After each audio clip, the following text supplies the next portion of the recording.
Good evening. और आज की क्लास की शुरुआत, हालांकि ठीक है पीछे कुछ काम दिया होगा, मैं उसके डिस्कशन पे नहीं आ रहा हूँ क्योंकि मुझे आज ये चैप्टर करवाना भी है। तो आज की क्लास की शुरुआत हम ले रहे हैं, हमने पोटेंशियल पढ़ा, पोटेंशियल से अगला टॉपिक है पोटेंशियल एनर्जी। ग्रेविटेशन कुछ हुआ है स्कूल में, है ना। तो नेक्स्ट हमारा अभी जो टॉपिक होगा जहां से हम शुरुआत कर रहे हैं दैट इज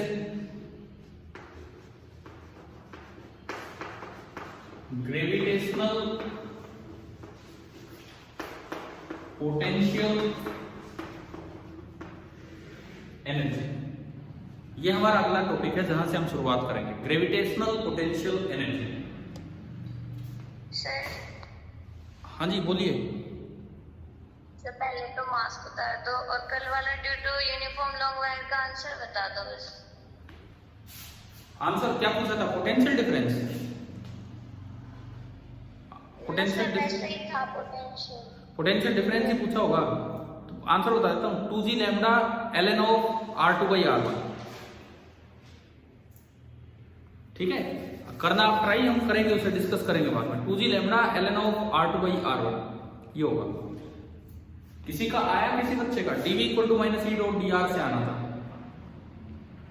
E हम जानते हैं, E का फॉर्मूला था 2g लैम्डा बाई r, ये याद है लॉन्ग वायर का, है ना। तो उसका यूज करना। अभी हम चलते हैं इस पे, ग्रेविटेशनल पोटेंशियल एनर्जी। देखो कोई भी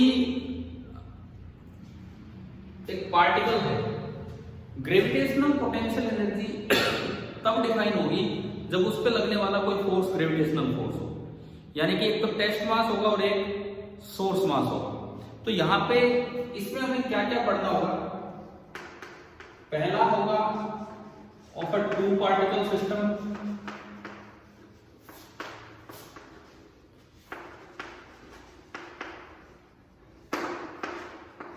उसके बाद हम पढ़ेंगे मल्टी पार्टिकल सिस्टम, उसके बाद लेंगे अर्थ के साथ एक कोई ऑब्जेक्ट है उसका। तो ये दो तीन चीजें हम कवर करेंगे। डेफिनेशन मैंने लिखवाई नहीं और डायरेक्ट नंबर 1 बता दिया। इतना सा फर्क है। कल आपने पोटेंशियल को डिफाइन किया था, पोटेंशियल ग्रेविटेशनल पोटेंशियल किसी एक पॉइंट पे जब हम लिखते थे तो हम यूं करते थे कि आप इंफिनिटी से धीरे धीरे मास को लेके आते थे, उस मास को लाने का वर्क निकाला और फिर लास्ट में उस मास को m से ही, उस वर्क को m से डिवाइड किया, क्योंकि यूनिट मास को लाने का वर्क निकालना होता था। वही क्या होता था वहां का ग्रेविटेशनल पोटेंशियल। अगर आप उस मास को डिवाइड ना करें ना तो किसी m मास को वहां तक लाने का जो वर्क होगा उसे ही क्या बोलते हैं हम? Gravitational potential energy. तो नंबर 1, 2, 3 पे जाने से पहले मैं, अगर आप लिखना चाहो तो एक लाइन यहां पे बता देता हूं कि ग्रेविटेशनल पोटेंशियल एनर्जी का मतलब क्या है। इट इज द, उसके बाद हम इन पे चलेंगे 1, 2, 3 पे। It is the work done against the, it is the work done against the gravitational force, work done against the gravitational force in bringing, work done against the gravitational force in bringing the particle of mass m, कोई भी small m, in bringing the particle of mass m from zero level to that particular position, from zero level to that particular position।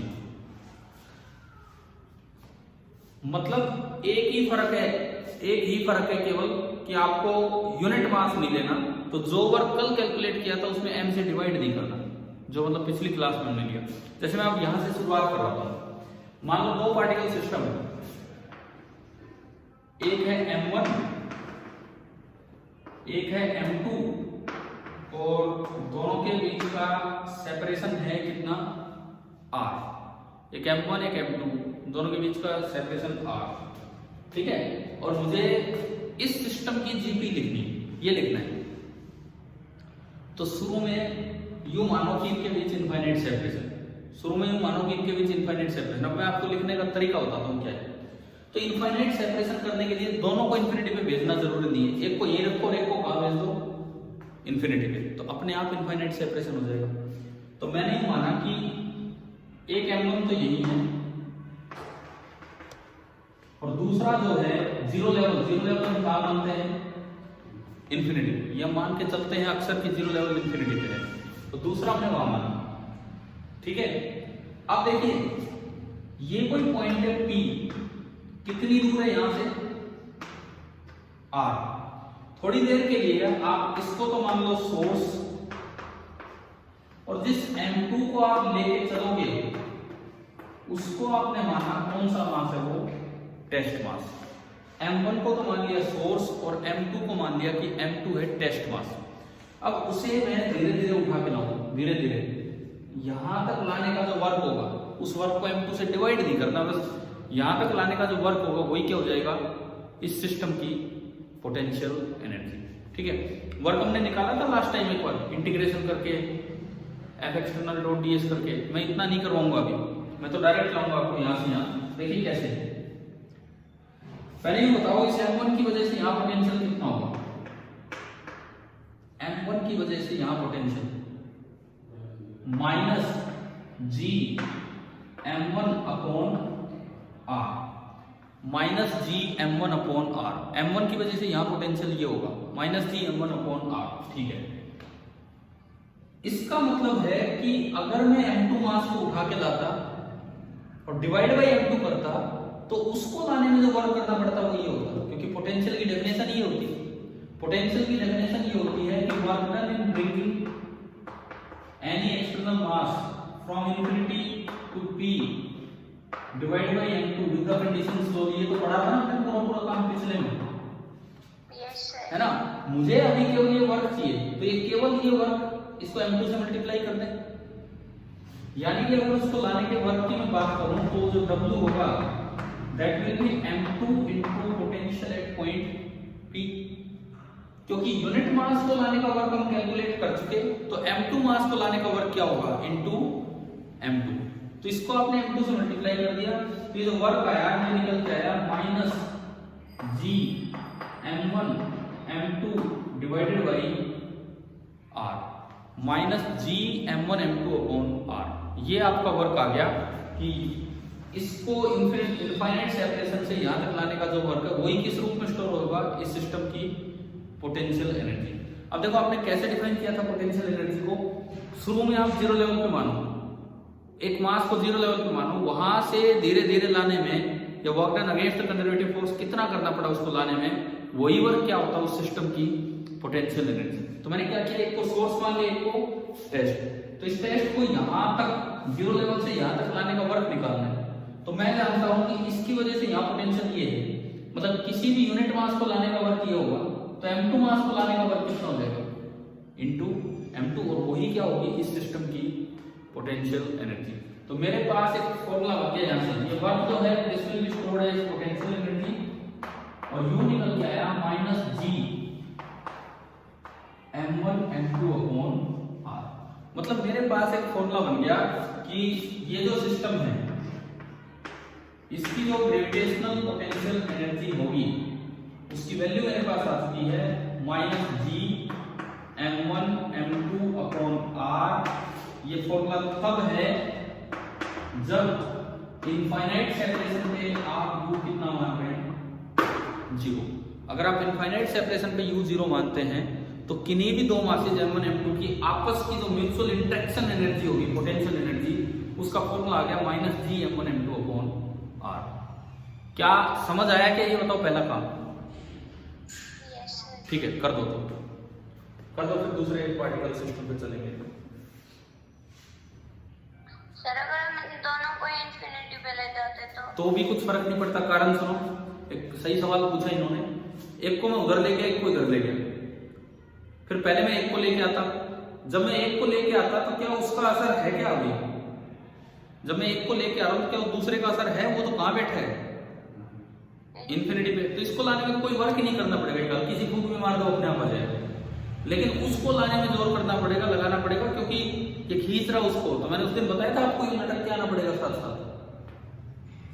ठीक है, तो इससे फर्क नहीं पड़ रहा, समझ आया? Yes sir. ठीक है, ये GPI of a 2 particle system.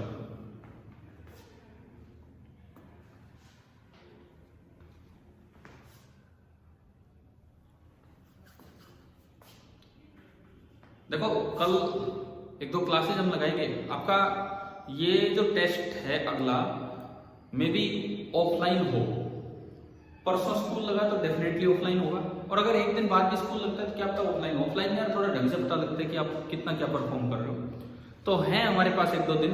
कल मैं बिजी हूँ, नारनौल जाना है और इस वजह से, लेकिन मैं एक क्लास आपकी सुबह लगाऊंगा। 12th को मैंने ऑफ किया है, कल संडे था वैसे तो, लेकिन एक क्लास हम आपकी थोड़ा जल्दी लगाएंगे और उनका पर्पज रिवीजन पर्पज होगा। आपके अगले टेस्ट में 3 चैप्टर आ रहे हैं। कौन कौन से 3 चैप्टर? कौन कौन से 3 चैप्टर? रोटेशन, इलास्टिसिटी और ये ग्रेविटेशन। तो मैं तो ये चाह रहा हूँ कि एक बार, क्योंकि काफी दिन हो गए, रोटेशन फिर ग्रेविटेशन तो चलो चल भी रहा है, इलास्टिसिटी भी आप भूल जाते हो ऐसे तो रिवीजन का मतलब है थोड़ी थोड़ी नई बातें, कुछ थोड़े थोड़े सवाल, और एक बार कॉन्सेप्ट से हम गो थ्रू हो जाएंगे क्या है क्या नहीं। ठीक है, तो हम कोशिश करेंगे आपके टेस्ट से पहले 3 छोटी छोटी क्लास इस तरह की बन जाएगी। पहले एक काम अपना करते हैं। तो ये U का पहला फॉर्मूला आया कि 2 पार्टिकल सिस्टम है तो उसका U ये होगा। अच्छा, इसके बाद देखो number 2 of a 3 particle system. Number 2 of a 3 particle system.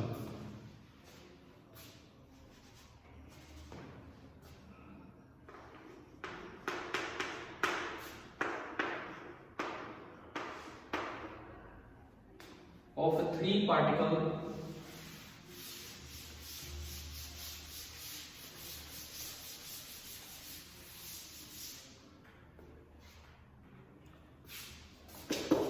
देखिए, मान लो 3 पार्टिकल है, एक M1, एक M2 और एक M3। इन दोनों के बीच की डिस्टेंस R12, इन दोनों के बीच की डिस्टेंस R13 और इन दोनों के बीच की डिस्टेंस R23। आपको इस सिस्टम की आपस की इंटरेक्शन एनर्जी लिखनी है, ग्रेविटेशनल पोटेंशियल एनर्जी इस सिस्टम की लिखनी है। तो आपने एक चीज पढ़ी थी ग्रेविटेशनल फोर्स की प्रॉपर्टीज में कि it is a 2 body interaction force, किन्हीं 2 का जो इंटरेक्शन है वो तीसरे के होने ना होने पे डिपेंड नहीं करता है। तो आप ये बताओ, अगर केवल ये 2 होते, अगर केवल ये 2 होते तो क्या पोटेंशियल एनर्जी होती? -G M1 M2 upon R1। अगर केवल ये 2 होते तो इसकी लिख देते, और अगर केवल ये 2 तो इसका मतलब उस सुपरपोजिशन प्रिंसिपल का यूज करके आप यहाँ पेयरिंग करके पोटेंशियल एनर्जी लिखेंगे। समझ आ रहा है कैसे? U that will be pair बनाने, आपको कोई पेयर रिपीट नहीं होना चाहिए। कैसे रखो? 3 है, पहले 1 के पेयर करते, 1 2 प्लस 1 3, 1 के सारे पेयर हो गए। अब 2 पे जाओ, 2 का क्या हो गया? एक ही पेयर होना है 3। कितने नंबर ऑफ पेयर्स बनेंगे? वो नंबर ऑफ पेयर्स मैं आपको बता देता हूं कि जो नंबर ऑफ पेयर्स होते हैं that is equal to n into n minus 1 by 2 where n is the number of particles। ये एक सिंपल सा मैथमेटिक्स है, permutation combination. n is the number of particles। तो यहाँ देखो 3 पार्टिकल हैं, n की जगह 3 रखा आपने, 3 into 2 by 2 कितने पेयर बनने चाहिए? 3। क्या 3 पेयर दिख रहे हैं? है ना, आप कंफर्म कर सकते हो ऐसे। 4 पार्टिकल होते तो कितने पेयर बनते हैं? इसमें रख के बताओ। 6 कैसे बनते हैं? सुनो, नंबर डाल लेते हैं। 4 पार्टिकल है, 1 की 2 के साथ, 1 की 3 के साथ और 1 की 4 के साथ, 3 हो गए। 2 पे जाओ, वापस मत आओ, 2 की 3 के साथ और 2 के 4 के साथ, 3 और 2 5। 3 पे जाओ, केवल एक ही बचा आगे 4। बताओ क्या पेयर बनाने आ गए? कैसे बनाने? और अब तो ये लिखना था बड़ा आसान। अभी हमने 2 पार्टिकल का सीखा था। U12 कैसे लिखेंगे? अब ये भी सीखा, -G M1 M2 अपॉन, ऐसे तीनों पेयर लिख दो माइनस माइनस के साथ। अजम्पशन वही है कि इनफाइनाइट पे 0 लेवल है, वो हमने मान रखा है। तो कर दो पूरा, तीनों टर्म्स आप लिख के और ये अपना बना लीजिए। ये 3 पार्टिकल सिस्टम की होगी।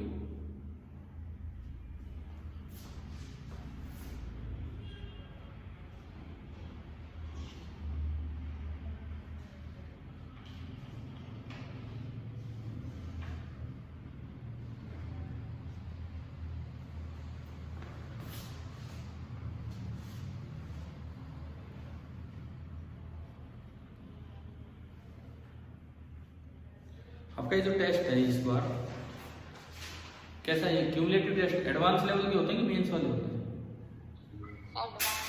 एडवांस का है, ठीक है। तो एडवांस में आपको पता है ना, सिंगल करेक्ट भी आते हैं, मल्टी करेक्ट भी आते हैं, और भी कोई टाइप आ सकती है, जैसे इंटीजर बेस हो गए, कई तरह की चीजें होती है। मैट्रिक्स मैचिंग भी आ जाती है। पीछे दिए एडवांस के का पेपर, अभी तक कोई एडवांस लेवल का एक भी पेपर नहीं दिया।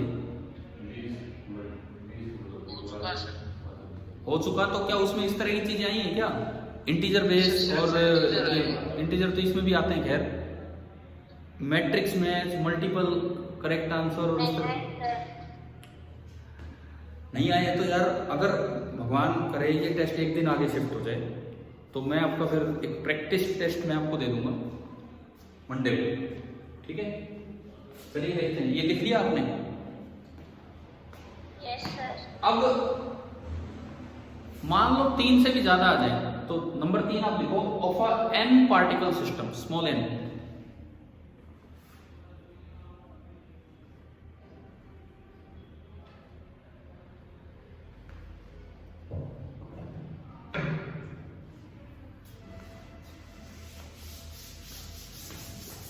देखिए अगर n पार्टिकल सिस्टम आता है, n कितना भी हो सकता है, तो आपको केवल और केवल क्या करनी है? पेयरिंग। तो उसको ऐसे लिखना होगा, 1 की पेयरिंग 2 के साथ, 1 की पेयरिंग 3 के साथ, चलते रहो कब तक? जब तक 1 की पेयरिंग किसके साथ हो जाए? nth के साथ। फिर प्लस 2 की पेयरिंग जाओ, लेकिन वापस मत जाओ, 2 की पेयरिंग किसके साथ करो? 3 के साथ, 2 की 4 के साथ, चलते रहो जब तक 2 की भी किसके साथ हो? n के साथ। ऐसे जैसे ये चलते रहेंगे, लास्ट में रिड्यूस होते होते आखिरी पेयर बनेगा n-1 की पेयरिंग किसके साथ? n के साथ। और पेयरिंग कैसे करने वो तो हम समझते हैं कि नहीं, क्या समझ आ गया है कि नहीं? ठीक है, एक सवाल लेते हैं, आप बस ये लिख दो इस तरह से, समझ आ गया होगा क्या है? नंबर डाल के इस तरह से करते हैं।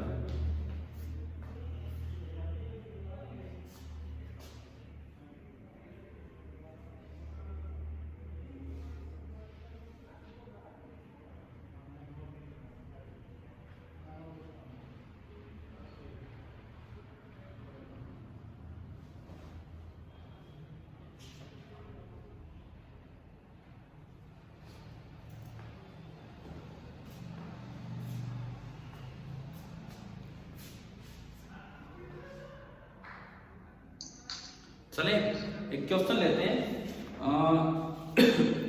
आईआईटी में ये सवाल आया था जो मैं अभी करवा रहा हूँ, लेकिन ग्रेविटेशन में नहीं आया। आप बताओ बिल्कुल ऐसा ही चैप्टर कौन सा है आपका? बिल्कुल ऐसा ही चैप्टर, मैग्नेटिक इलेक्ट्रोस्टैटिक्स। इलेक्ट्रोस्टैटिक्स जो 12th का पहला चैप्टर, बिल्कुल सेम। उसमें क्या आया सुनो, क्वेश्चन क्या था पहले सुनिए। एक क्यूब था, वहां पे 8 चार्ज रखे थे आइडेंटिकल। हम 8 चार्ज की जगह 8 क्या रख देंगे? मास। 8 मास, 8 पॉइंट मास उसके कॉर्नर पे, 8 ही कॉर्नर होते हैं ना क्यूब के, ठीक है? अब वहां पे एक वर्ड आया था डिसमेंटल, उसमें लिखा था कि find the work required to dismantle the system. Dismantle क्या होता है? असेंबल का उल्टा होता है। असेंबल करना मतलब इनफाइनाइट सेपरेशन से बनाना, और डिसमेंटल करना मतलब उनको इनफाइनाइट सेपरेशन पे भेजना। तो देखो अब एक चीज आप याद करें, अगर पूछा जाए find the work required in assembling, तो आपको सिस्टम की जीपी लिख देनी है। जो जीपी होगा वही तो वर्क होता है, यही तो डेफिनेशन थी कि कितना वर्क करना पड़ा असेंबल करने में। और अगर डिसमेंटल वर्ड क्वेश्चन में है तो जितनी जीपी है उसका क्या कर देंगे आप? नेगेटिव। इस एक सवाल में मैं आपको 2-3 बातें सिखा रहा हूँ, और बस चार्ज की जगह में मास ले रहा हूँ। क्वेश्चन लिखो आप, find the work required, find the work required to dismantle DISMANTLE, to dismantle a system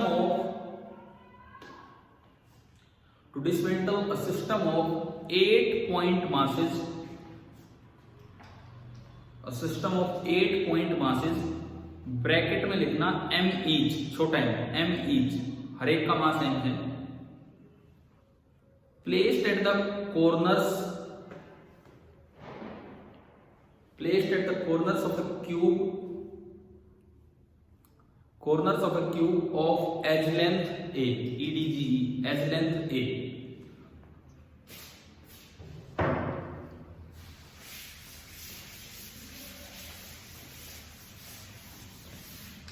देखो, सबसे पहली बात मैं अगर सिस्टम की बात करूं,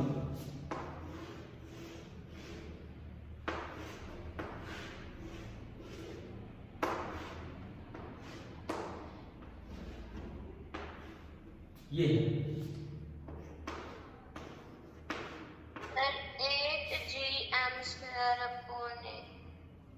8 शायद नहीं अब देखो, क्योंकि इतना सीधा आएगा नहीं, रूट वगैरह भी आएंगे। देखो अब आपने सबके बीच की डिस्टेंस ये मान ली, ये थोड़ी हर एक पार्टिकल के बीच की डिस्टेंस। ये ऐसे 8 पॉइंट पास है, 1 2 3 4 5 6 7 8, ये मैंने इनको नाम दिए। एक बार यूं बताओ, अगर 8 पार्टिकल होंगे तो नंबर ऑफ पेयर्स कितने बने? कितने बने? 28। 8 इंटू 7/2 28। यार 28 पेयर बनाएंगे क्या? ऐसे तो बहुत टाइम लग जाएगा। 28 पेयर बनाने में तो बहुत टाइम लग जाएगा। तो मैं आपको एक दूसरा तरीका सिखा रहा हूं। इस क्वेश्चन में 2 बातें हम सीख रहे हैं। अगर कहीं सिमेट्रिकल सिस्टम आए, सारे मास एक जैसे आपको दिख रहे हैं, तो आप अलग से पेयर्स मत बनाओ। क्या करो, किसी भी एक के पेयर बना लो, किसी भी एक के, सबके साथ। मान लो 1 है, 1 का 2 के साथ, 1 का 3 के साथ, 1 का 4 के साथ, 1 का 5 के साथ, 6 के साथ, 7 के साथ और 8 के साथ। कितने पेयर बने 1 के? 7। ऐसे 2 के भी 7 होने, ऐसे 3 के भी 7। और बिल्कुल सिमेट्रिकल सिस्टम है तो जो 1 की एनर्जी आएगी वही 2 की आएगी, वही 3 की आएगी। यानी कि मैं अगर 1 की एनर्जी को 8 से मल्टीप्लाई कर दूं तो क्या सबकी एनर्जी आ गई? लेकिन इसमें हर पेयर रिपीट हुआ है। एक बार 1 का 2 के साथ और फिर एक बार 2 का 1 के साथ। तो ऐसे सिमेट्रिकल सिस्टम में अगर आपको U लिखना हो तो उसका तरीका है number of particles divide by 2 into इसी एक की एनर्जी। कैसे आया ये समझ आया? देखो, पहले की एनर्जी में 7 पेयर बने और हमें चाहिए 28 पेयर, तो किससे मल्टीप्लाई करेंगे? 4 से, n/2, 8/2। अगर आपने 8 से मल्टीप्लाई कर दिया तो सबकी एनर्जी तो आ गई, लेकिन रिपीट होगी। U12 और एक बार U21, तो इसलिए डिवाइड बाई 2 आया। क्या ये तरीका आ गया समझ में? ठीक है। 28 पेयर लिखने में समय लगेगा। अब देखो ये फटाफट हो रहा है। n/2 का मतलब है 4 और U1 की लिखवा दो, केवल 1 की माइनस G, पहले 1 का 2 के साथ। मैं एक बार चलो सिंबल देता हूं, U12, U13, U14, U15, U16 and U17। ये आपका बना। ठीक है। अब आप बताओ 1 का 2 के साथ कितनी डिस्टेंस है 1 2 के बीच की? A। तो ये जो पेयर आएगा ये आएगा -GM1M2/A बस, है ना भाई? आ गया समझ? -GM1M2/R। ठीक है। 1 3 के बीच की दूरी कितनी है? Face diagonal, √2A face diagonal. तो जो अगली वैल्यू आएगी -GM²/√2A। ठीक है जी। 1 4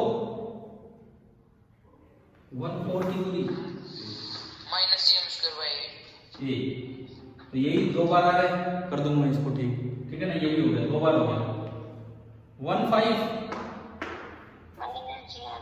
यानी कि ये 3 बार आ गया, 3 बार तो यही आ गया। ठीक है। 1 6 1 3 वाला ही आएगा। इसमें 1 8 और रह गया लास्ट में देखना। देखो 1 3 वाला ही 1 6 में भी हो गया, 1 5 भी हमारा हो चुका है। ठीक है। और आप एक बार देखो 1 8 कितना है? 1 8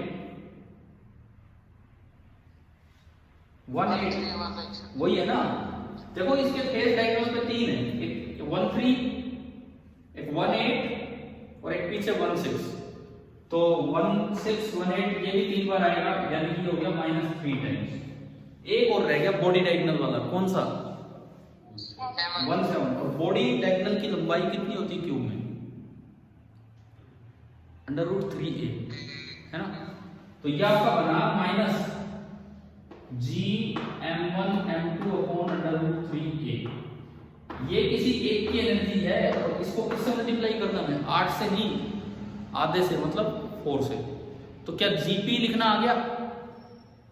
अगर सवाल होता कि find the work required to assemble the system, assemble करने का वर्क बताओ, तो हम क्या करते हैं? जो आता उसको जो आता वही आंसर होता। और डिसअसेंबल मतलब डिसमेंटल करने का वर्क क्या होगा इसका? नेगेटिव। अगर माइनस आएगा तो प्लस कर देंगे, प्लस जो भी आए उसका नेगेटिव करना है। माइनस आए तो प्लस, प्लस आए तो माइनस। फिलहाल ये माइनस आ रहा है तो आंसर क्या आएगा? प्लस। अब इसको आप अपने आप पूरा करोगे, u का फाइनल आंसर अपने आप करोगे, 4 से मल्टीप्लाई करके प्लस करके वो w रिक्वायर्ड होगा। क्या ये समझ आ गया है कि नहीं बताओ? ये पार्टिकल सिस्टम वाली बात, ठीक है? बढ़ू में आगे कर दोगे ना कंप्लीट? Yes sir. आपको आ गया समझ? ठीक है। अब देखिए इसके बाद अगली चीज पे हम चलते हैं। जरूरी नहीं कि पॉइंट मास ही हो।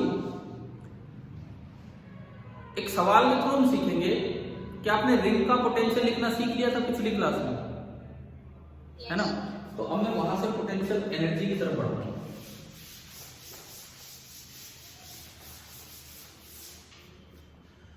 सपोज ये एक रिंग है जिसका मास है m और m है यूनिफॉर्म। एक रिंग है जिसका मास है m और m यूनिफॉर्म। इसका रेडियस है r। यहां से √2r दूरी पे मैंने एक मास रखा स्मॉल है, पॉइंट मास है, पॉइंट मास। Find GP. अब कुछ नहीं किया तो इनफाइनाइट सेपरेशन पे 0 मान के जीपी लिखी, ये आ गया। मतलब पॉइंट मास की बजाय मैंने एक रिंग दे दी यहां पे, और कुछ नहीं। तरीका सुनो बस। आप बड़े वाले को मानो सोर्स और छोटे वाले को मानो टेस्ट, क्योंकि पोटेंशियल एनर्जी की डेफिनेशन ये है कि इनफाइनाइट सेपरेशन से यहां तक लाने का जो वर्क किया वही पोटेंशियल एनर्जी है। इसको मत चेंज करो, इसको मान लो कि ये कहां पड़ा था? इन्फिनिटी में। और उसको वहां से यहां लाने का वर्क, मैं इसका रिंग का पोटेंशियल लिखना जानता हूं, मैं रिंग का पोटेंशियल लिखना जानता हूं, तो यूनिट मास को लाने का वर्क मुझे पता है, तो m मास को लाने का वर्क सीधा होगा। तो मैं एक डायरेक्ट तरीका आपको बता रहा हूं, डायरेक्ट तरीका। अगर आपको u लिखना है, u, अब वो वर्क की टर्म में पूछे तो work required to assemble disassemble वो हो जाएगा पॉइंट मास m इनटू वहां का पोटेंशियल। अगर मैं इस पॉइंट को p बोलूं, ड्यू टू सोर्स। और फिलहाल हमें सोर्स क्या मानना पड़ेगा? फिलहाल हमें सोर्स क्या मानना पड़ेगा? रिंग। एक को तो सोर्स माने जिसके फील्ड में ये सब हो रहे हैं। रिंग की वजह से बताओ ये दूरी कितनी है? ये, तभी तो हम पोटेंशियल लिखते हैं। देखो ये r है, √2r, इसका स्क्वायर और अंडर रूट, तो 2r square plus r square 3r square, और 3r स्क्वायर का अंडर रूट, यानी कि दूरी कितनी होगी? √3r। और हमें पता था, हमने पढ़ा था पीछे क्लास में कि रिंग से पोटेंशियल ऐसे लिखा जाता है -g इंटू रिंग का मास इंटू ये डिस्टेंस, पढ़ा था नहीं हमने? तो ये देखो आंसर ही आ रहा है m into -g into capital M upon √3r। ये आ गया -g capital M small m upon √3r। -g capital M small m upon √3r, यही होगी इसकी पोटेंशियल एनर्जी। हो सकता है आपने फॉर्मूला ना पढ़ा हो, मे भी, तो कोई नहीं, पीछे क्लास में हुआ है कि किस तरह से रिंग का ये। साक्षी जी हो क्या क्लास में, गए छोड़ के? गई भाई। अच्छा वो यार, आज आपका साथ देने के लिए कोई आया था, आप आज आई नहीं यहाँ पे। कोई नहीं। चलो ये बताओ, पोटेंशियल एनर्जी यूं लिखनी आई, क्या है क्या नहीं, ठीक है।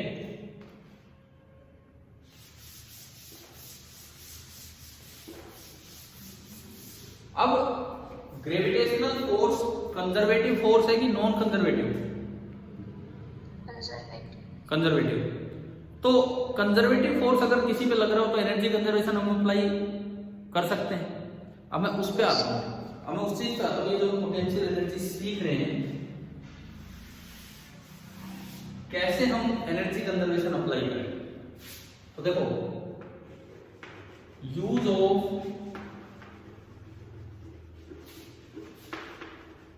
एनर्जी कंजर्वेशन,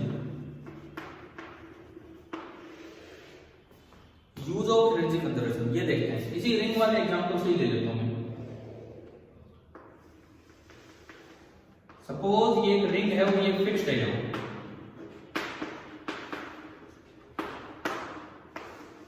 इसका मास है m, यूनिफॉर्म रिंग है, इसका रेडियस है r, यहां से 2√2r डिस्टेंस दूर से, 2 × √2 × r डिस्टेंस से एक पॉइंट मास m को रिलीज किया, छोड़ा है, एक पॉइंट मास m को यहां से रिलीज किया है। तो मास को अट्रैक्ट करेगा, रिपेल करेगा? अट्रैक्ट करेगा। तो ये इसकी तरफ चलाएगा, ये तो फिक्स है, ये चल के आएगा। सवाल ये है हमारा, एनर्जी कंजर्वेशन को एक सवाल के थ्रू ले रहे हैं कि find the speed of point mass m when it reaches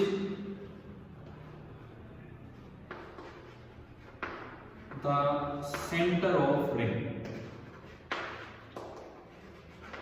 जब ये point mass centre of the ring पे पहुंचेगा तो तब तक ये कितनी स्पीड गेन कर चुका होगा, ये हमें बताना है। और मैंने ऊपर हिंट दे दिया क्योंकि उस पर केवल ग्रेविटेशनल फोर्स लग रहा है, तो आप एनर्जी कंजर्वेशन अप्लाई कर सकते हैं। तो देखिए एक बार ट्राई कीजिए कैसे होगा।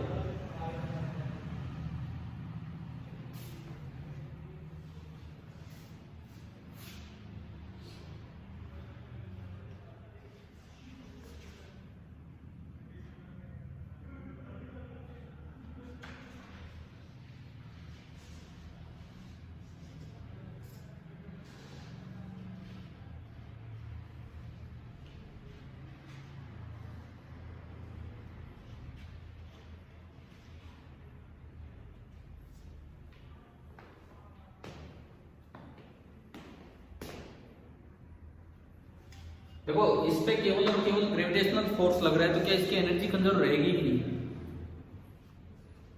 है ना? आप बताओ पोटेंशियल एनर्जी इनिशियल कितनी होगी? इसका मास इनटू यहां का पोटेंशियल, मान लो पॉइंट P है और ये C है centre point. Potential due to ring अभी हमने निकालना सीखा था। यहां का पोटेंशियल कैसे लिखें? ये दूरी कितनी है? ये दूरी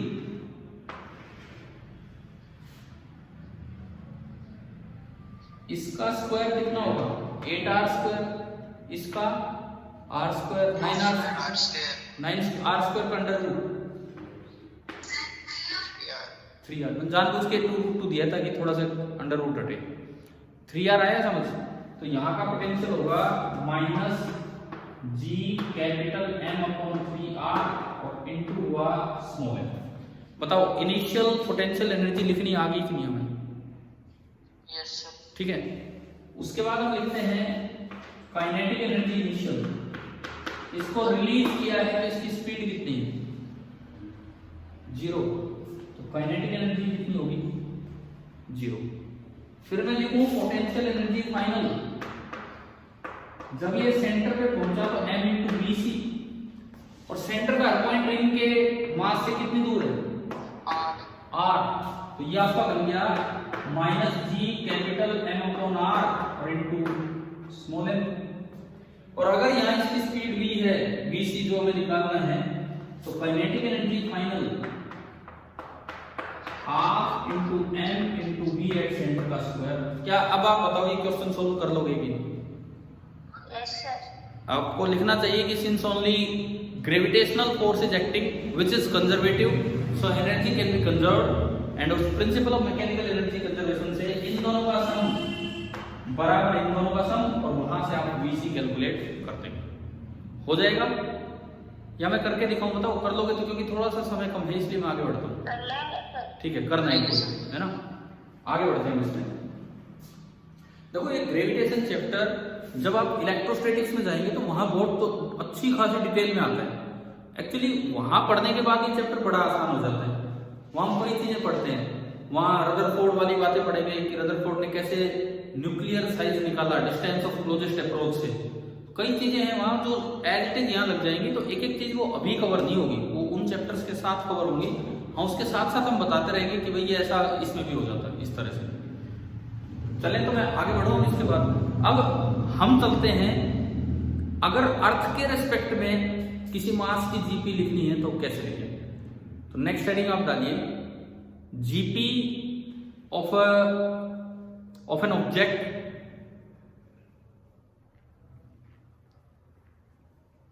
in the field of earth, GP of an object in the field of earth.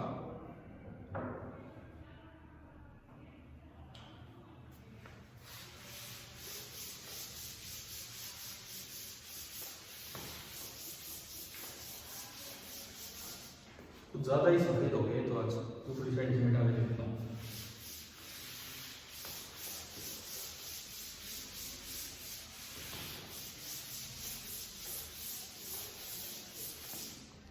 तो साफ हो थोड़ा बहुत।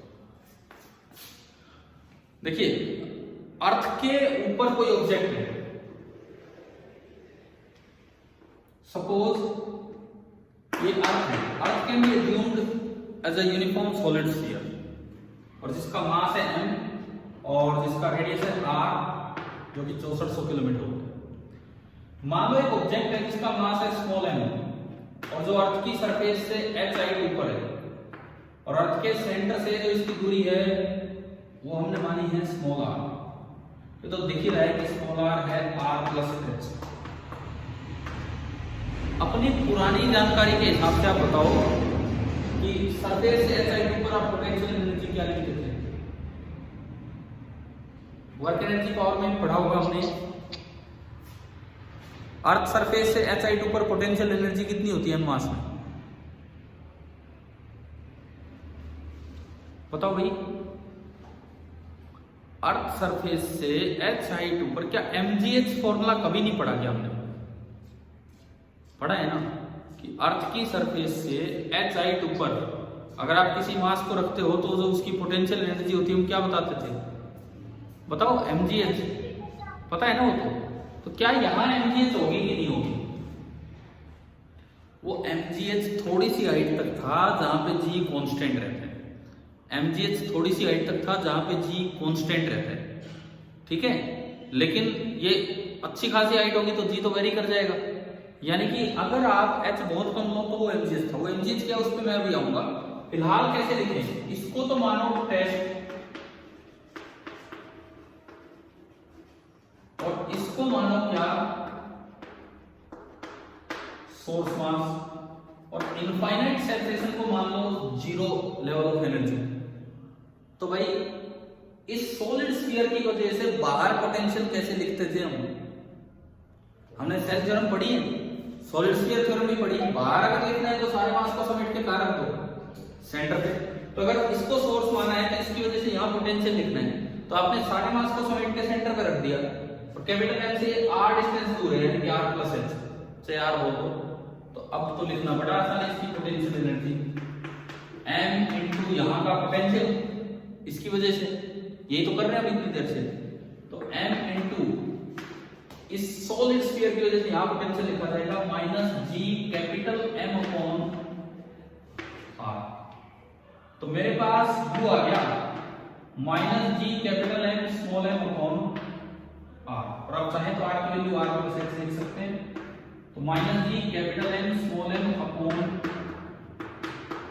असल में तो ये फॉर्मूला है कोई H mass sorry M mass H आई के ऊपर होगा तो potential energy due to earth ये है, ये बना लो कर लो।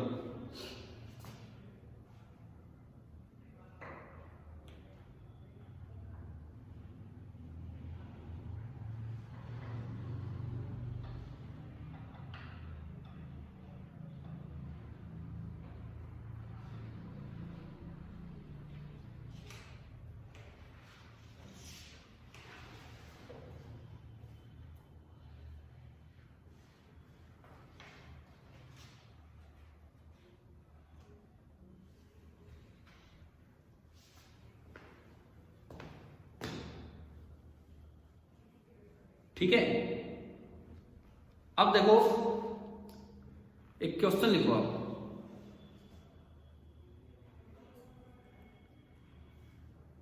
N object of mass N छोटा N is placed at the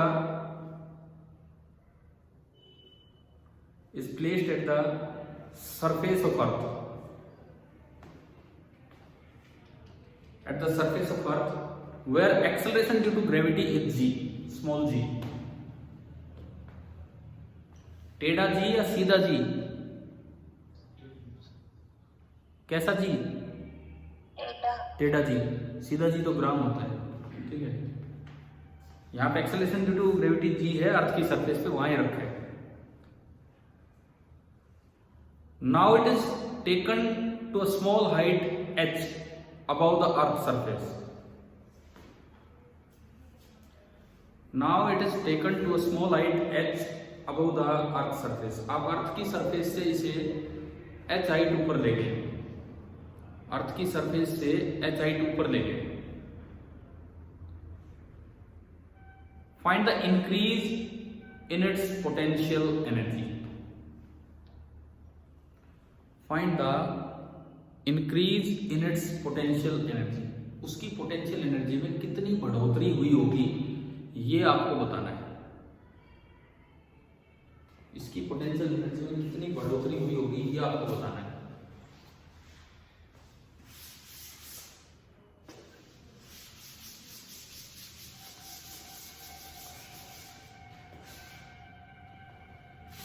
देखो ये अर्थ है भाई, इस चैप्टर में धरती गोल दिखेगी। पीछे जो हम करते आए हैं मैकेनिक्स में वर्क पावर एनर्जी, उनमें अर्थ को हम फ्लैट दिखाते थे, फ्लैट सरफेस, क्योंकि वहां थोड़ी थोड़ी हाइट तक जाते थे। यहाँ पे ज्यादा हाइट तक जाएंगे तो धरती गोल दिखेगी।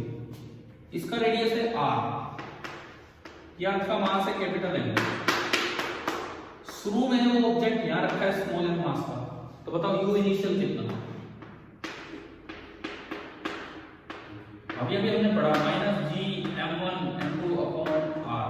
यूं गए स्मॉल m को यहाँ पे पोटेंशियल से मल्टीप्लाई करो और सरफेस का पोटेंशियल होता है -gm/r। वो h0 है ना यहाँ पे, ठीक है, अभी h0 है। अब आप इसको थोड़ी हाइट तक ले गए, बस ज्यादा नहीं, थोड़ी ही हाइट तक ले गए। आप इस m मास को यहाँ ले गए तो अब लिखना है u फाइनल। u फाइनल कितना? -g capital M small m/r + h। समझ आ रहा है? अभी लिख के दिखाया था हमने। हाँ जी, भी क्लियर हो रहा है सभी को कैसे लिखे थे? ठीक है। अब सवाल में कहता है कि डेल्टा U लिखो, डेल्टा U। अच्छा, क्वेश्चन में ना तो मास ऑफ अर्थ मेंशन कर रखा, ना रेडियस ऑफ अर्थ मेंशन कर रखा, एक अलग चीज मेंशन कर रखी है g मतलब एक्सेलरेशन ड्यू टू ग्रेविटी। और शायद आपने पहले पढ़ा होगा कि एट द सरफेस जो g होता है वो होता है, क्या ये पढ़ा है हमने? पढ़ा होगा x है ना। एट द सरफेस जो g होता है वो होता है gm/r²। पढ़ लिया ये काम तो पहले, ठीक है। अब देखो डेल्टा u का मतलब है u final minus u initial. मैं वैल्यू पुट करूं, u final -g capital M small m/r + h। Minus minus initial plus हो गया, capital G M small m/r। थोड़ा सिंप्लीफाई करें देखिए इनमें से capital G common, M common, small m common, 1/r minus 1/r plus h, ये बचा 1/r minus 1/r plus h, ये बचा आपका। ठीक है, अब इसको कैसे आगे बढ़ाएं? सिंप्लीफाई तो करना होगा हमें, इस चीज को कहीं ना कहीं यूज करें, कुछ तो करें इसमें। अच्छा, एक और क्वेश्चन में बोला है कि x स्मॉल है, बोला है नहीं, स्मॉल का मतलब डायग्राम में दिखा सकते हो कि ये रेडियस ऑफ अर्थ के मुकाबले बहुत ही कम होगा, बहुत ही कम होगा। तो इन दो बातों को हम यूज कैसे करें भैया? r plus h। देखो मुझे चाहिए gm/r², तो मैं लगा देता हूँ, क्या फर्क पड़ रहा है, लगा दिया तो ऐसे लगा सकते हैं r², लगा तो सकते हैं, लेकिन जिससे डिवाइड किया उससे मल्टीप्लाई भी कर दो, जिससे डिवाइड किया उससे आप मल्टीप्लाई भी कर दो, और कुछ थोड़ी है। ठीक है, तो ये दो भाई यहां भी r² और यहां भी क्या हो गया r²। ठीक है, इस gm/r² को तो मैं क्या बोल दूंगा, g, कौन सा जी, स्मॉल g। ठीक है, तो ये आपका बना एक तो स्मॉल m, एक g, और देखो अब आगे संभालो क्या है, r²/r क्या होगा, r माइनस माइनस। अब इसमें देखो, क्या मैं एक r को कॉमन ले लूं, ले लिया, मान लो एक r को मैंने कॉमन लिया तो एक r कट गया। अच्छा, एक r को कॉमन लेने के लिए इसको r से ऊपर नीचे मल्टीप्लाई करना पड़ेगा, तो एक r मैंने कॉमन लिया तो ऊपर तो एक r बचा और नीचे बचा 1 + h/r। बताओ क्या ये दोनों सेम है कि नहीं? Yes sir. ठीक है, मैं सिंप्लीफाई तो करूं कैसे, तो मैं अपने आंसर पे जाऊं। मान लो ऑब्जेक्टिव सवाल है, ऑप्शन ही नहीं है कैपिटल M और R में, तो आपको स्मॉल g तक पहुंचाना होगा। तो स्मॉल g तक हमने पहुंचाया, और इसको थोड़ा इसका यूज करेंगे, इसका कि ये h बहुत ही कम है R से, इसका हम यूज करेंगे। कैसे यूज करेंगे, देखिए delta U that is equal to mg। देखो भाई ऊपर से R भी कॉमन आ रहा है, आने दो इसको भी कॉमन, पहली टर्म 1 बची, माइनस इसको ऊपर ले जाओ 1 + h/r की पावर -1। बाइनोमियल एक्सपेंशन का यूज आता है फॉर स्मॉल हाइट, या इस तरह से for small values of x, for small values of x 1 + x⁻n is nearly equal to 1 + nx। पढ़ा है कि नहीं हमने, बताओ? Yes sir. ठीक है, is nearly equal to 1 + nx। और क्या ये x छोटा है कि नहीं h/r? जब, क्योंकि h बहुत छोटा है r से, तो r को इधर ले जाओगे तो h/r 1 से बहुत ही छोटा हो जाएगा। और अगर ये छोटा है तो आप बाइनोमियल का यूज कीजिए, तो ये माइनस में यहां लगाओ, तो ये जो डेल्टा u आया, ये जो डेल्टा u आया, ये आया mgr1, ये माइनस माइनस ना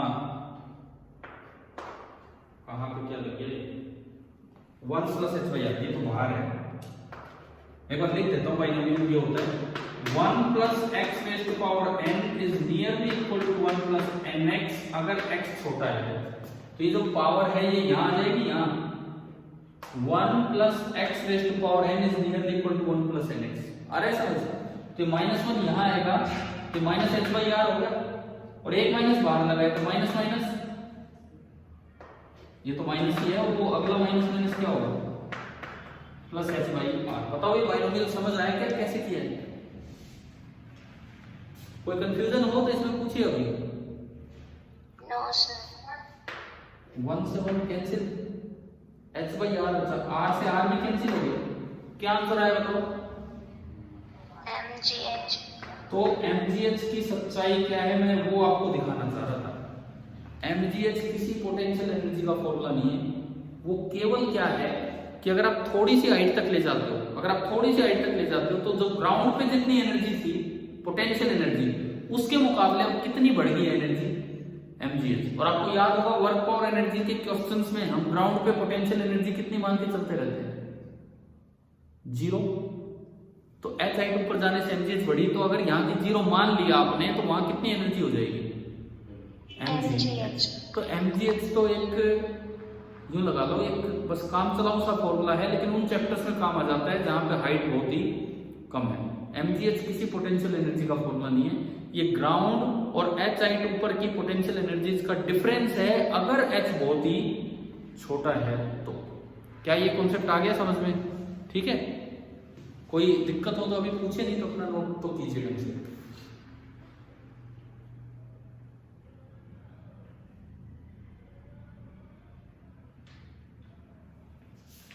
हो गया होगा, कर दिया ना अपने साथ साथ नोट? ठीक है, देखो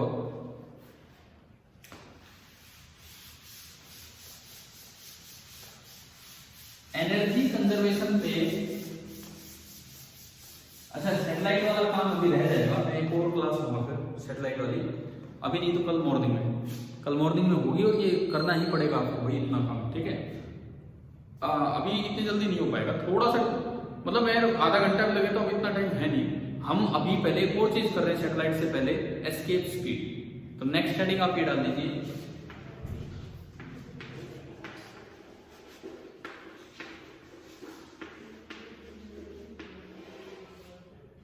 एस्केप स्पीड। अगली हेडिंग है एस्केप स्पीड। एस्केप स्पीड का क्या मतलब? एस्केप वेलोसिटी, एस्केप स्पीड एक ही बात, क्या मतलब है इसका? कभी सुना है महाभारत में भीम ने अश्वत्थामा को फेंक दिया था और जो वापस नहीं आया, पता है क्या ये बात? Yes sir. भीम ने एक हाथी, यार भीम तो कितना ताकतवर था, एक हाथी को उठा के फेंक दिया और वो लौट के ही नहीं आया, और उन्होंने फैला दिया अश्वत्थामा मर गया, अश्वत्थामा मर गया। उससे गुरु द्रोणाचार्य प्रभावित हो गए थे क्योंकि उनके बेटे का नाम भी अश्वत्थामा था। तब इतने भी सोर्सेज नहीं होते थे कि आप कंफर्म कर सको, कोई फोन वगैरह तो थे नहीं, तो वो बस इस वो बताते हैं कि ऐसे ऐसे वो युद्ध हार गए क्योंकि गुरु द्रोणाचार्य कमजोर पड़ गए। तो भीम ने अश्वत्थामा को कितनी स्पीड से फेंक दिया, उस स्पीड को हम क्या बोलते हैं? Escape speed. आप देखो, अब धरती की बात करो, मैं नॉर्मल जैसे हमें धरती गोल थोड़ी दिखती है, हमें तो धरती ऐसे दिखती है। आप थोड़ी स्पीड से फेंकोगे कि यहां तक गया, लौट के आ गया, किसी ने और तेज फेंक दिया, थोड़ा और ऊपर तक गया, लौट। क्या ऐसा होता है कि इतनी तेज फेंको कि लौट ही ना पाएगा? क्या कोई है क्या आप में से भीम? नहीं है। No sir. जब जिसमें इतना बल होगा तो उसको धरती भी गोल दिख रही होगी, क्योंकि इतना खतरनाक साइज का होगा आदमी कि उसको तो यूं लगेगा जरा सी धरती है। अब धरती का ना एक फील्ड, ग्रेविटेशनल फील्ड बहुत दूर तक होता है, बहुत दूर तक, यानी कि इनफाइनाइट डिस्टेंस तक। इससे बाहर अर्थ का फील्ड कमजोर हो जाता है और सन का फील्ड एक्टिव हो जाता है, तो वहां हम बोलते हैं कि यहां तक अर्थ का फील्ड, ये अर्थ का फील्ड है, यहां तक इंटरस्टेलर स्पेस बोल देते हैं उधर, पता नहीं क्या है उधर। ठीक है, मतलब अर्थ के पोटेंशियल की वैल्यू यहां तक है। आपने सरफेस से किसी चीज को प्रोजेक्ट किया, देखो ये मास कैपिटल एम है, ये मास स्मॉल एम है, और इसको आपने किसी स्पीड v से प्रोजेक्ट किया, v नहीं, इनिशियल स्पीड बोल रहा हूं। यहां जब वो पहुंचेगा, अगर वो यहां पहुंच गया, तो बताओ उसकी स्पीड में v कैसे कैलकुलेट होगा? कुछ बड़ा आसान है, v square minus u square equal to 2gh। पढ़ा है कि नहीं हमने काइनेमेटिक्स में? Yes sir. अरे वो तब लगता है जब एक्सेलरेशन क्या रहे, कांस्टेंट। ये g कांस्टेंट यूं है, छत से ऊपर फेंक दिया, छत से नीचे फेंक दिया, यूं थोड़ी धरती पार करा दोगे और g कांस्टेंट है। तो क्या वो वाली इक्वेशंस वैलिड हैं यहाँ? No sir. नहीं, बिल्कुल नहीं, वो वाली इक्वेशंस तो बिल्कुल भी वैलिड नहीं है। ठीक है, तो केवल और केवल एनर्जी कंजर्वेशन से काम चलाना पड़ेगा। बताओ, जब ये मास यहां था तो उसकी जो पोटेंशियल एनर्जी इनिशियल थी कितनी थी? -gm/r। ये तो यहाँ का पोटेंशियल है और उसको मल्टीप्लाई कर दो m से। बताइए क्या ये पॉइंट समझ आया कैसे लिखा हमने?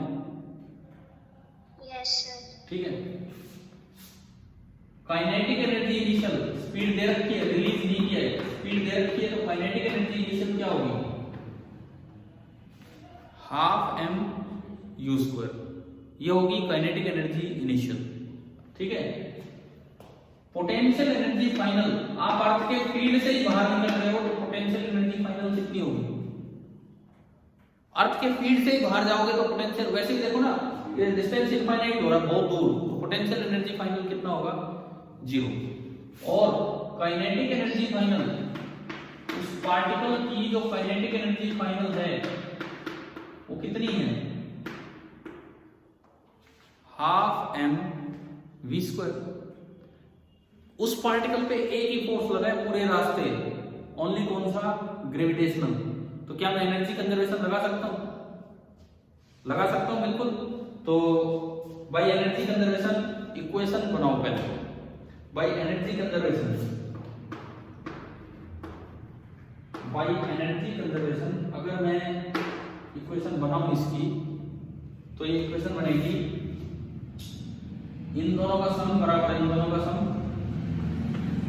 तो 12 mv² प्लस 0, ये तो बार वाली है। और पहले वाली अगर मैं लिखूं तो 12 mv² minus g capital M small m upon r। यह है, अगर मैं m/2 को उधर भेज दूं 2/m बना के, तो v² आ रहा है v², 2/m से मल्टीप्लाई किया, ये भी कट गया, माइनस 2m से m भी कटेगा, 2/m से मल्टीप्लाई किया मैंने, 2gm/कैपिटल R। एक बार आप यहां तक पहुंचे, v² = u² minus 2g capital M/R। हमने 2/m से 2/m से मल्टीप्लाई कर दिया दोनों साइड। ठीक है, अब एस्केप स्पीड का क्या मतलब है, उसकी डेफिनेशन का यूज करेंगे। एस्केप स्पीड का मतलब है वो मिनिमम स्पीड कि इससे अगर आप फेंक दें तो वो अर्थ के फील्ड को क्रॉस कर जाए। तो क्रॉस तो जब भी करके बस यहां पहुंचते रुक जाए तो भी वापस नहीं आएगा, अर्थ के फील्ड से तो बाहर ही निकल गया। ठीक है, यानी कि इफ v = 0, तो जो आपने स्पीड दी है उसी को मैं क्या बोलूंगा? एस्केप स्पीड में ES लिख लूं। अगर बस ये यहां पहुंचते रुक जाए, बस जस्ट क्रॉस करवा दिया आपने, उस समय जो इनिशियल स्पीड दी होगी उसी को क्या बोलेंगे हम? Escape speed. क्या डेफिनेशन समझ आ गई है? इससे तेज दोगे तब भी निकलेगा बाहर, लेकिन इससे कम दी तो बाहर नहीं निकल पाएगा और बीच से ही वापस आ जाएगा। तो इसके बाद रुक के एक बार ये लिख दो कि v = 0 देन u बराबर v escape। एस्केप स्पीड से फेंकोगे तो ये जस्ट रुकेगा। और इन चीजों का उसमें यूज कीजिए, इन चीजों का उसमें यूज कीजिए और एस्केप स्पीड निकालिए कितनी है।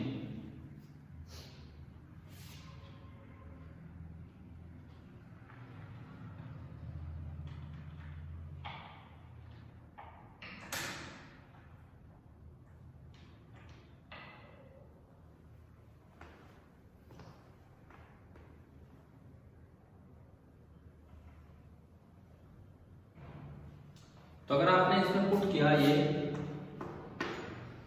तो v की जगह 0,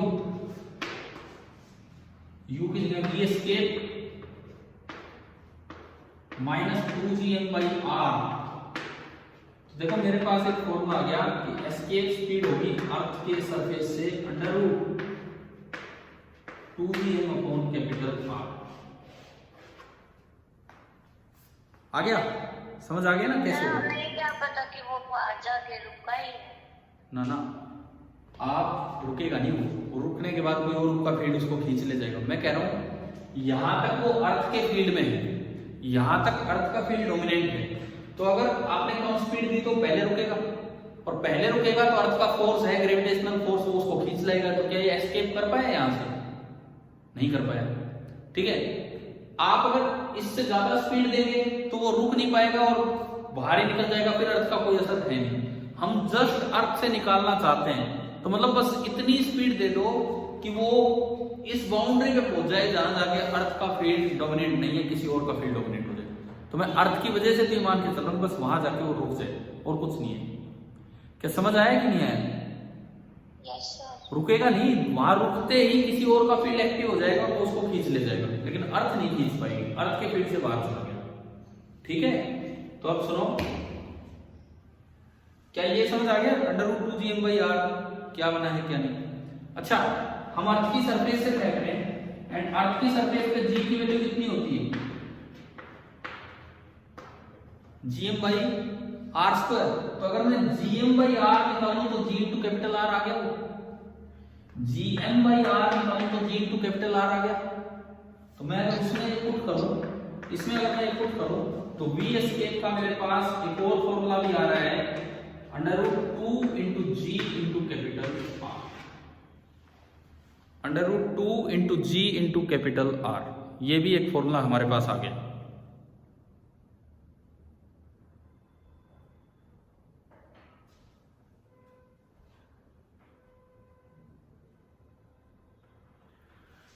अब बताओ एस्केप स्पीड वाला कॉन्सेप्ट समझ आया। इसमें 2-3 बातों का ध्यान रखना है।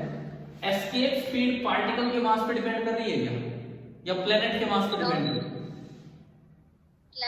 प्लेनेट के मास पे। तो आप किसी चीज को फेंको, एस्केप स्पीड इतनी। धरती के लिए मैं बता देता हूं, इसको जब आप कैलकुलेट करते हो तो निकल के आती है 11.2 किलोमीटर पर सेकेंड। मतलब इतनी तेज फेंकना पड़ेगा एक चीज को कि अगली 1 सेकंड में वो 11.2 किलोमीटर दूर चली जाए।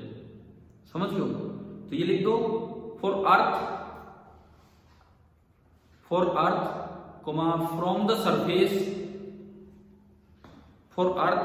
from the surface, v escape बराबर 11.2 किलोमीटर पर सेकेंड, 11.2 किलोमीटर पर सेकेंड।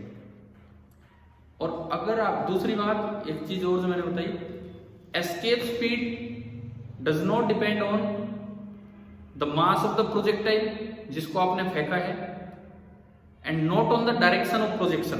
देखो ये ऊपर ही फेंकना है, किसी एंगल पे फेंक लो, ये एनर्जी की इक्वेशन है, कोई डायरेक्शनल इक्वेशन नहीं है। तो एस्केप स्पीड ना तो मास ऑफ द प्रोजेक्टाइल पे डिपेंड करती है जिसको आप फेंक रहे हैं, और ना डायरेक्शन ऑफ प्रोजेक्शन पे डिपेंड करती है। लिख लेना ये बात, escape speed does not depend on the mass of projectile and direction of projection.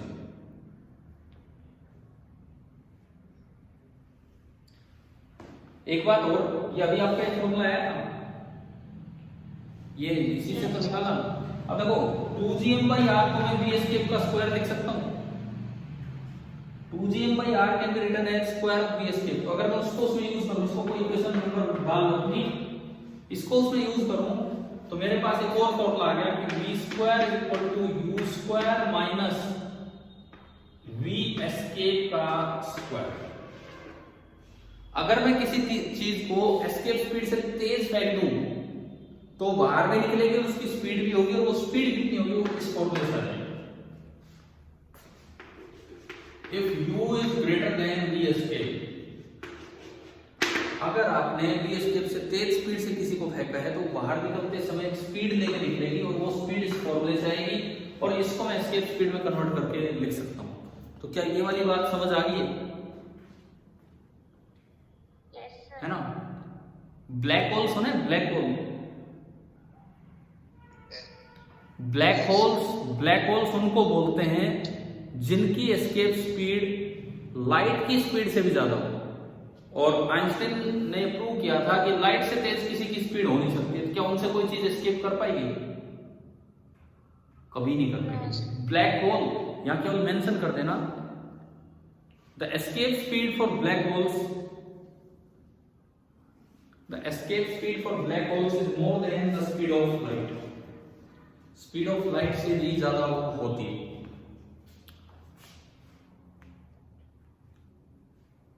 अच्छा भैया सुनो, इसमें एक लेक्चर और बचा है, एक लेक्चर जो कि जिसमें हम थोड़ा सैटेलाइट्स के बारे में चलेंगे, थोड़ा अर्थ की लोकेशंस के बारे में चलेंगे, लेटिट्यूड क्या होता है, कोलैटिट्यूड क्या होता है, इस तरह की बातें।